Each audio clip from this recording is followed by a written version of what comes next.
সত্যিকার অর্থে নতুন বাংলাদেশ যদি করতে হয় সেখানে নতুন মিডিয়া পরিবেশ করতে হবে। আমি মনে করি তারেক রহমানের জন্য একটা অপূর্ব মুহূর্ত।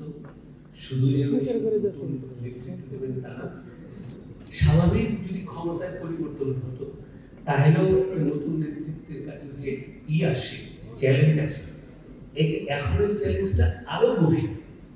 এমন তো না যে খুব একটা সুন্দর ইলেকশনের মাধ্যমে পার্টি বদলাচ্ছে, উনি আসেন। বাংলাদেশ এই মুহূর্তে খুব একটা ডিভাস্টেটেড একটা জায়গায় আছে। ইনস্টিটিউশনস আর বিং চ্যালেঞ্জড এন্ড ডিস্ট্রয়েড। আপনারা প্লিজ মনে রাখবেন যে বাংলাদেশের 53 বছর বয়সে কোনো মিডিয়ার অফিস আগুন জ্বালানো হয়নি। সর্বপ্রথমবারের মতন প্রথম আলো টেলিস্টার অফিসে আগুন জ্বালানো কেন? আমরা কি অপরাধ করবো? আমি এটা অনুরোধ করবো সমস্ত বিশেষ যে সত্যিকার অর্থে আপনারা প্রশ্ন করবেন। তবে ভবিষ্যতের দিকে আমি তাকাতে চাই। আমি সুন্দর একটি সম্পর্ক আমি মিডিয়ার সঙ্গে করতে চাই। সেখানে আমার অনুরোধ থাকবে, প্রথমে মত প্রকাশের স্বাধীনতা হচ্ছে স্টেপ 1, বা যেটা রাজনৈতিক দলের সবচেয়ে গুরুত্বপূর্ণ অবস্থান হবে,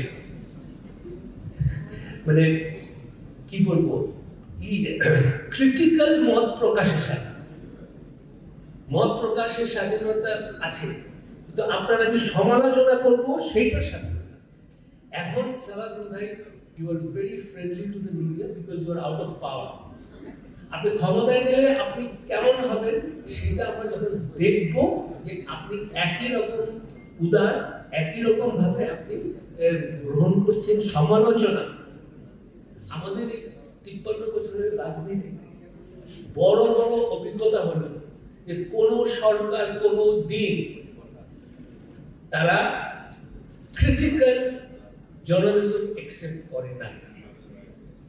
আমি আশা করব নতুন বাংলাদেশে এই ক্রিটিক্যাল আপনারা নেবেন, এবং সেখানে আমি বলবো যে critical journalism is not only for freedom of journalism, it is a chance for good governance.